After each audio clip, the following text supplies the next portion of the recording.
Dear students, आज का जो वीडियो है वो बड़ा ही इम्पोर्टेंट है। ये हम डेरिवेटिव का जो चैप्टर है, डिफरेंशिएशन का चैप्टर है 12th क्लास का, तो उसके बारे में हम जो उसकी डेरिवेटिव की प्रॉपर्टीज हैं, उसके एप्लीकेशंस है, उसका एक जो एक्सरसाइज है उसकी।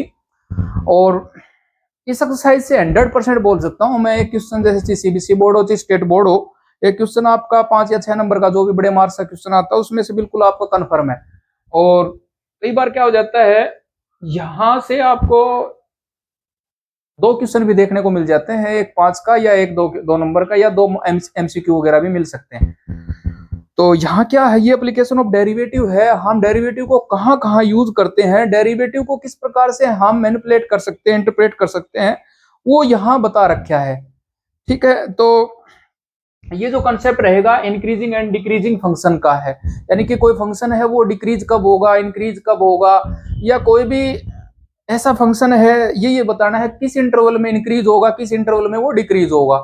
ये जो चीज है ये आपको यहाँ इसी एक्सरसाइज से देखने को मिलेंगी और यहीं से आपको पता लगेगा जो इंक्रीजिंग और डिक्रीजिंग क्या चीज होती है। तो हम पहले इसका इंक्रीजिंग वाला जो कंसेप्ट है उसको करते हैं।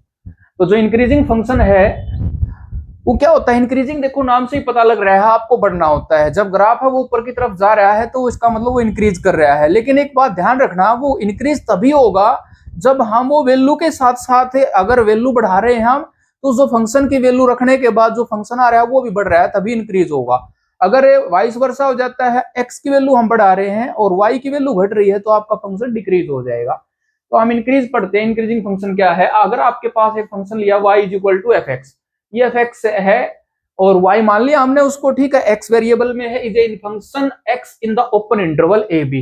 एक इंटरवल लिया हमने ए बी, ओपन इंटरवल है, यानी कि x कोई फंक्शन लिया, x एफ एक्स कोई फंक्शन लिया, x वेरिएबल में है और वो फंक्शन है ए बी में, and y increases as x is increases in the interval a b y. यहां देखो क्या दिया है, कोई फंक्शन लिया, वही बात बताई मैंने, अगर x की वैल्यू बढ़ेगी, x is increasing in the interval, यानी कि अगर आपके पास 1 से 10 इंटरवल है, ए बी ओपन इंटरवल है, अब 1 से 2, जैसे हम 2 की वैल्यू रख रहे हैं तो y की 3 आई, 3 की वैल्यू रख रहे हैं y 4 आया, 4 रख रहे हैं तो y 5 आया। तो इस प्रकार से x की वैल्यू के साथ y की वैल्यू बढ़ रही है, तो आपका फंक्शन किस प्रकार का होगा, इंक्रीजिंग होगा। ठीक है, तो then y is called the increasing function और x on the open interval a b y. ठीक है, किसी भी जो मतलब ओपन इंटरवल के दौरान आपको x की वैल्यू दे रही है, उस इंटरवल के दौरान जो फंक्शन होगा वो किस प्रकार का होगा, इंक्रीजिंग फंक्शन होगा। ठीक है, अगर हम इसको एक जो मतलब है मैथमेटिकल जो फॉर्म में बोलेंगे तो क्या होगा, a function f x is increasing on a open interval a b. किसी भी वही बात है, एफ एक्स इंक्रीज कब होगा, ओपन इंटरवल में। देखो ये इस ए बी के बीच में हमने कोई वैल्यू ले ली, x1 x2 belongs to a b, then x1 is less than x2, यानी कि x1 है उससे बढ़ रही है वैल्यू x2 की, तो जो फंक्शन होगा उसकी वैल्यू लेस देन इक्वल ना सॉरी हाँ जो f है, f ऑफ x1 है less than equal to f of x2 होगा for all x belongs to a। ठीक, ए बी यानी कि जो भी इंटरवल दे रखा है उस इंटरवल में, तो आपका जो फंक्शन होगा वो किस प्रकार का होगा, इंक्रीजिंग होगा। ठीक है ना। अब यहाँ देखो ये लेस देन इक्वल दे रखा है, यहाँ भी लेस देन इक्वल है। आप ये मत सोच लेना अगर यहाँ ग्रेटर देन होता और यहाँ भी ग्रेटर देन है तो भी इंक्रीजिंग होगा। यहाँ ग्रेटर देन है फंक्शन और यहाँ भी ग्रेटर देन है तो भी आपका फंक्शन क्या हो जाएगा, इंक्रीजिंग होगा। ठीक है, अब इसका एक दूसरा फॉर्म और होता है, function is said to be strictly increasing, यानी कि वो स्ट्रिक्टली बिल्कुल बढ़ेगा, ये कंफर्म है। इस कंडीशन में तो जरूरी नहीं है वो बढ़ेगा, हो सकता है कई बार स्टेबल भी हो जाए। जो ग्राफ दे रखे हैं उनको बताऊंगा मैं आपको, ये क्या एक्सप्लेन कर रहे हैं आपको। जो f x is said to be the strictly increasing on an open interval. ये देखो यहाँ जो x1 x2 की वैल्यू बढ़ रही है तो फंक्शन की वैल्यू बढ़ेगी, बराबर नहीं आएगी। यहाँ बराबर आ रही थी, यहाँ बराबर आ रही थी, तो x1 x2 belongs to a b, ये ध्यान रखना है। तो ये मैंने 2 डायग्राम दिए हैं आपको, will explain the concept of the increasing and strictly increasing function. क्या दिया है यहाँ देखो, ये जो है ये आपके पास इंक्रीजिंग फंक्शन का ग्राफ है। यहाँ देखो मैंने ये ए बी इंटरवल लिया और x1 x2 उसके बीच में कोई वैल्यू ले ली। अब a से x1 की वैल्यू देखो ये बढ़ रही है।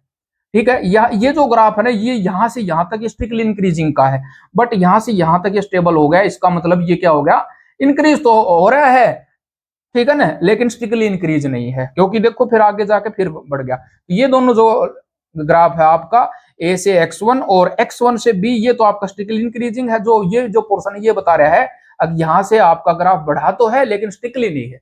अब जो दूसरा डायग्राम है ए से लेकर बी तक, देखो ये कहीं भी मतलब आपका ऐसा नहीं है मतलब डाउनफॉल हुआ हो, ये हमेशा इंक्रीज है। तो इसका मतलब ये जो है एग्जांपल है ये किसका होगा, स्टिकली इंक्रीजिंग का हो जाएगा। ठीक है, तो जो डायग्राम है वो जो पहला डायग्राम है आपका वो क्या शो कर रहा है, इंक्रीजिंग को, और दूसरा है वो strictly increasing. But diagram one clear that it is strictly increasing only on interval. देखो ये बताया है मैंने आपको, यहाँ स्टिकली इंक्रीज है इस इंटरवल से और इस इंटरवल से, बीच वाला जो है ये आपका क्या होगा, स्टेबल हो जाएगा। अब देखो मैं उदाहरण देता हूं आपको, कई बार क्या हो जाता है आप किसी गेम में पार्टिसिपेट कर रहे हो और आप डेली उसकी प्रैक्टिस कर रहे हो, फॉर एग्जाम्पल आप एक रेसर हैं, एथलेटिक्स हैं, आप डेली प्रैक्टिस करते हो आधा या पौना घंटा या 1 घंटा, और जितना भी आप टाइम डेली रूटीन में दे रहे हो तो क्या होगा, आपकी जो रूटीन में जो रेस लगाने की जो एफिशिएंसी है या जो आपकी जो अक्षमता है वो क्या होगी, कंटिन्यू बढ़ती जाएगी, ये होगा। तो ये इस प्रकार से हम बता सकते हैं कि वो स्ट्रिक्टली इंक्रीजिंग होगा। और कई बार क्या हो जाता है आप हर दूसरे दिन तीसरे दिन, यानी कि आप तैयारी तो कर रहे हैं लेकिन आप उसमें ब्रेक डाउन दे रहे हैं, यानी कि कंटिन्यू नहीं दे रहे। तो इसका मतलब क्या हो जाता है, स्टार्ट जब किया तो आपकी रिदम है वो अच्छी बनी, तो आपने रेस बिल्कुल आपने जो टाइम पीरियड था उसमें कंप्लीट कर ली। लेकिन जब तैयारी नहीं की, हो सकता है 1-2 दिन में आपका वही गैप हुआ और फिर बाद में तैयारी की तो उसके बाद, तो ये जो ग्राफ है ये आपका इंक्रीजिंग का रहेगा, यहाँ स्ट्रिक्टली डिक्रीजिंग का। तो इसी प्रकार है जो इंक्रीजिंग है उसका उल्टा हो जाएगा। इंक्रीजिंग में क्या होता था आपको पता ही है, एक्स के साथ साथ क्या है, एफ फंक्शन की वैल्यू बढ़नी चाहिए थी, यहाँ उल्टा हो जाएगा। डिक्रीजिंग फंक्शन में क्या हो जाएगा, आपके पास कोई function y is equal to f x is a function of x in the open interval, a b को इंटरवल लिया एंड y डिक्रीज। अब ये बोलता है जैसे y डिक्रीज होगा, कब होगा, एज x इंक्रीजेज।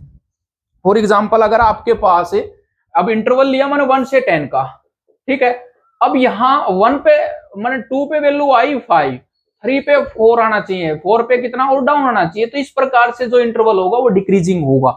वहां ये जो आपका है ये एफ एक्स है और ये वाला आपका एक्स है, तो यहाँ एक्स के साथ साथ वाई की वैल्यू या एफ एक्स की वैल्यू हो वो यहाँ क्या होगी, डिक्रीज होगी। तो फंक्शन क्या होगा, डिक्रीजिंग होगा।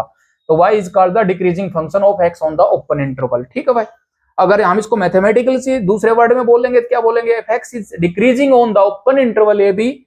यदि x1 x2 belongs two interval के दौरान लिया है तो जो f ऑफ है, जो x1 लेस देन x2 लिया तो f ऑफ x1 है वो ग्रेटर देन हो जाएगा, इंक्रीज हो जाएगा और इक्वल टू, तो for all x belongs to a b, ये कंडीशन हो जाएगी आपके पास।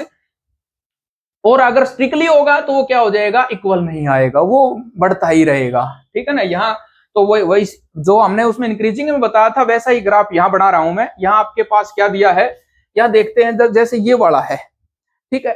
अब यहां आपको ये दिया था, देखो मैंने ए से बी 2 इंटरवल लिए, ये 2 इंटरवल लिए, यहाँ बीच में वैल्यू ली, वही बात है, यहां से यहां तक ये स्ट्रिक्टली डिक्रीजिंग है। बट ये देखो एक बार फिर वो हो गया, स्टे हो गया, यहाँ पर जो x1 से x2 है आपका जो ग्राफ है वही बिल्कुल स्टेबल हो गया और फिर डिक्रीजिंग आ रहा है। तो इस प्रकार के इंटरवल को हम क्या बोलेंगे, डिक्रीजिंग बोलेंगे। क्या बोलेंगे, डिक्रीजिंग। घट तो रहा है लेकिन वो एक कंटिन्यूसली नहीं घट रहा है, तो ये डिक्रीजिंग होगा। जब वो यहां से यहां तक घट रहा है तो देखो यहाँ कोई भी ग्राफ है या जो आपकी कर्व है वो बिल्कुल डाउन जा रही है हमेशा, तो इस प्रकार का क्या हो जाएगा, स्ट्रिक्टली डिक्रीजिंग हो जाएगा। तो मैंने एग्जांपल दिया था आपको। आप क्या होता है, कई बार आपको ये बात नहीं, जब आप दौड़ लगाते हैं, प्रैक्टिस करते हैं, तो आप जो आप प्रैक्टिस करते रहोगे डेली रूटीन में, आप क्या करोगे, एक डाइट के साथ एक्सरसाइज करते रहोगे तो आपका स्टेमिना बढ़ेगा और उससे जो एक्सरसाइज है या रेस है उसकी जो एफिशिएंसी है या जो टाइम है वो पीरियड वो क्या रहेगा, इंक्रीज होगा वो। और जब आप प्रैक्टिस नहीं करोगे, प्रैक्टिस करने के अलावा आप क्या करोगे, डाइट पर ध्यान नहीं दोगे और बिल्कुल आप ये लगा लो कि लेजी रहोगे, तो इससे क्या हो जाएगा, आपकी जो रेस मारने की जो क्षमता है वो डाउन होती जाएगी। तो इस प्रकार के फंक्शन को हम क्या बोलेंगे, डिक्रीजिंग बोलेंगे। और कई बार क्या हो जाता है, आप रेस तो लगाते हो लेकिन डाइट पर ध्यान नहीं देते, तो वो क्या हो जाता है, डिक्रीज तो होगी लेकिन कई बार क्या हो जाता है, वो उसी अवस्था में हो जाती है। तो ये चीज आपका डिक्रीजिंग और स्ट्रिक्टली डिक्रीजिंग बताएगा। अब क्या होता है, हमने आपको ये बताना कोई फंक्शन इंक्रीज कब होगा, डिक्रीज को कब होगा, ठीक है। तो वहां क्या करना है आपने, अभी ये जो चीज है ये आपके लिए परफेक्ट होगी जब विदाउट डेरिवेटिव हम इंक्रीजिंग और डिक्रीजिंग कंडीशन बताएंगे। अब अगर आपके पास ऐसा नहीं है तो बिल्कुल इजी है, एफ डैश एक्स निकालेंगे, जो आपके पास फंक्शन दिया उसका डेरिवेटिव करेंगे। अगर वो लेस देन जीरो आ रहा है, उस वैल्यू पर लेस देन जीरो आ रहा है तो वो इंक्रीजिंग हो जाएगा। क्या हो जाएगा? इंक्रीजिंग हो जाएगा। सॉरी, ग्रेटर देन होगा तो क्या हो जाएगा? इंक्रीजिंग। और ये लेस देन हो जाएगा, एफ डैश एक्स है वो लेस देन जीरो हो जाएगा तो फंक्शन क्या हो जाएगा? डिक्रीजिंग हो जाएगा। और कंटिन्यूसली अगर आपका लेस देन आ रहा है तो इसका मतलब स्ट्रिक्टली डिक्रीजिंग, और कंटिन्यूसली ग्रेटर देन आ रहा है तो क्या हो जाएगा? स्ट्रिक्टली इंक्रीजिंग हो जाएगा। तो इस प्रकार से आपने ये एक्सरसाइज करनी है, बड़ी इंपॉर्टेंट एक्सरसाइज है। मैं फिर बता देता हूं, आपका सेंटर बोर्ड का चाहे पेपर हो, चाहे आपका चाहे हरियाणा बोर्ड का हो, चाहे किसी भी स्टेट बोर्ड का हो, यहाँ से एक क्वेश्चन आपको बिल्कुल पक्का कंफर्म है वो एग्जाम में मिलेगा।